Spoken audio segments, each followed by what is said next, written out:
On Wall Street today, a second day of dramatic losses and high anxiety over Donald Trump's global trade war. The president today golfing at his club in Florida and his only public comments on the economy via social media, posting, "My policies will never change," that he had a very productive call with Vietnam about a possible deal, and pressuring Fed Chair Jerome Powell saying, "Cut interest rates, Jerome, and stop playing politics." Powell speaking with journalists at a conference in Virginia. We've taken a step back and we're watching to see what the policies turn out to be and the ways in which they will affect the economy. Recession forecasts growing. J.P. Morgan now expecting the economy to contract under the weight of the tariffs and that a recession will drive unemployment up to 5.3%. David Kelly is the bank's chief global strategist. Tariffs push up prices, they cut employment, they slow economic growth, they reduce productivity, they cut corporate profits. Top Democrats today ripping into the president. This week, Donald Trump made one of the dumbest decisions he's ever made as president, and that's saying a lot. Today's Wall Street plunge triggered by China's tit for tat, announcing 34% tariffs on all American goods imported after President Trump imposed that same figure on China. This retaliation from China, where does that leave the soybean farmer?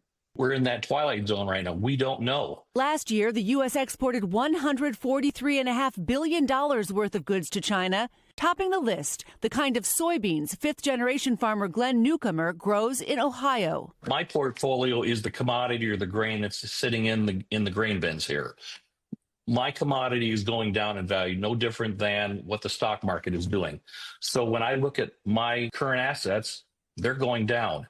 And hopefully it will turn around. Concerns about a growing risk of recession overshadowing today's report showing the U.S. economy added 228,000 jobs in March. We basically had the rug pulled out from under us. Steve Lang runs a company that sells wedding and prom dresses to hundreds of boutiques, dresses he imports primarily from Asia. What would you have to do for prices? We would have to raise our prices dramatically. There's going to be a surcharge on every invoice. And the brides and quinceanera customers, mothers of the bride, prom girls, are going to be hit with a very, very large bill. So, Christine, help us out here. Are there any bright spots? Well, Lester, one thing to take a look at here are mortgage rates. They're down this week. The 30-year fixed rate mortgage, the lowest level in months. And the White House pointing to some manufacturers announcing plans to increase production domestically. But with 62% of Americans having money in the stock market, a lot of people tonight are simply seeing all these down arrows. All right, Christine Romans, thank you. And as more tariffs are set to go into effect, it has many people asking, buy now or risk paying more later. Aaron McLaughlin with that part of our coverage. Tonight, the rush to buy everything from coffee beans to cars. Concerned about tariffs, Alan Willens in California is now the proud owner of a new Toyota Corolla. I think the tariffs really pushed us into, we were coming just to look, and here we end up purchasing. Can I get 3 pounds of ground? And further south at this coffee shop outside L.A., Betsy Dennis buying 3 times her normal amount of beans.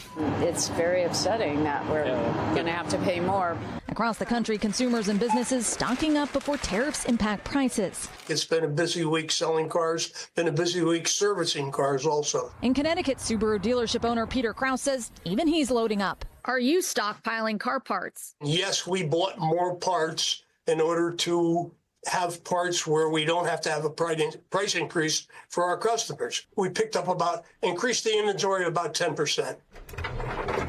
At this appliance store in Queens, manager Howard Steinman says he's seen an uptick in business and customers' anxiety. Well, it does remind me of COVID in the sense that people are panicking. In some cases, those looking to hurry will have to wait. Today, Japan's Nintendo postponed pre-orders for the hotly anticipated Switch 2 console in order to assess the potential impact of tariffs. I was disappointed and anxious because I just want to lock in the pre-order. CNBC senior personal finance correspondent Sharon Epperson says whatever you do, don't panic. This is the time to really think about every purchase that you make, every spending decision that you make to make sure that you really need to do it. Even as many are now buying in bulk and stashing away any extra essentials. Aaron McLaughlin, NBC News, New York.